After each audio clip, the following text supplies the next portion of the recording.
Наезда од крлежи во Делчевско. Шумскиот крлеж кој е најраспространет во овој регион го има кај ниските растенија, но и кај стоката, а како паразит може да пренесе болести и да предизвика сериозни здравствени проблеми. 60-годишниот Љубе, кој е говедар во Македонска Каменица, има чести блиски средби со овој паразит. По овците има крлежи и по планините.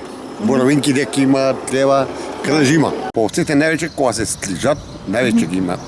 Два там наводих, тоа не може да го тепаш, тоа се кораво, ама плеска.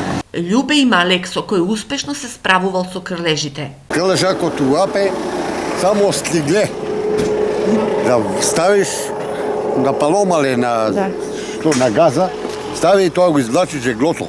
На меме еден апа, после олис. Се свалиш, проводиш го без сол, без шеќер, без ништо. И ставиш, врзиш и жеглото испадне. Лекарите потврдуваат дека е зголемен бројот на пациенти кои кај нив побарале помош поради убот од крлежи, но тие препорачуваат медицински третмани, а не премачкување со кремови, петролеј, масло или горење на крлежот. Сите пациенти, значи 90%, крлежите се овде обработени и извадени раните во итна медицинска помош Делчево. Многу мал дел, значи оние пациенти кои се јавиле покасно, кога крлежот навлегол многу длабоко во подкожието, се упатени, значи, во најблиските центри, во хируршките гранки.